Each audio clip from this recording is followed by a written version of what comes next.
The metabolic self-quantification movement has been building for years, and continuous glucose monitoring represents its most technically sophisticated current iteration. What began as an essential tool for insulin-dependent diabetics is now being marketed to and adopted by people whose blood sugar has never been formally a concern. This shift is worth examining with some care because the benefits are real and the risks are also real, and they don't cancel each other out. The core insight driving this expansion is genuinely important. Population-level CGM data from healthy individuals has revealed something that clinical medicine largely missed: metabolic dysfunction, specifically chronic glucose elevation and dysregulated insulin response, begins not at the moment of a type 2 diabetes diagnosis, but years or decades before it.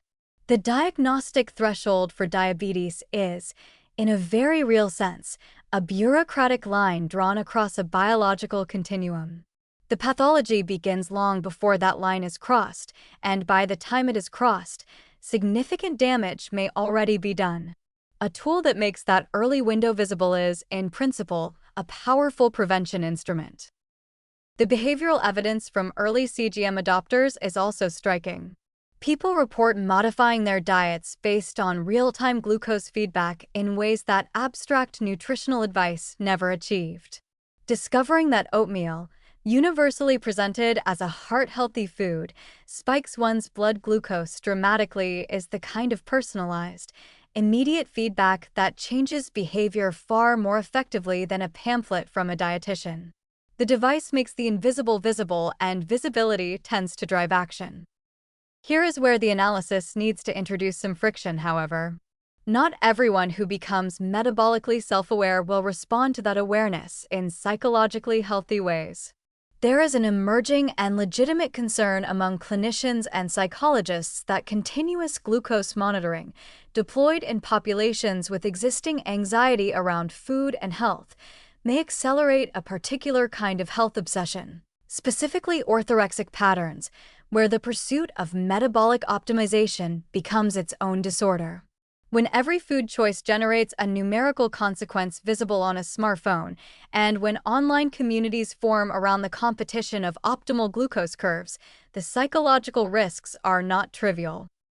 There is also an important piece of nuance that CGM marketing often obscures: glycemic response is highly individual. A glucose spike from a particular food is not, in isolation, a health threat. Context, duration, frequency, and overall metabolic health all matter. But consumer CGM products are not always equipped to communicate that nuance. The risk is that individuals make unnecessary dietary restrictions based on misinterpreted data, cutting out entire food categories because they see a spike, when that spike may be physiologically unremarkable for their specific metabolic profile. The technology itself is not the problem.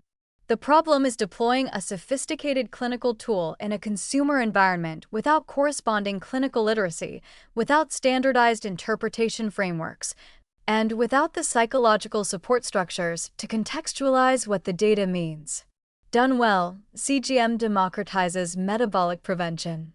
Done carelessly, it manufactures anxiety and disordered eating on a population scale.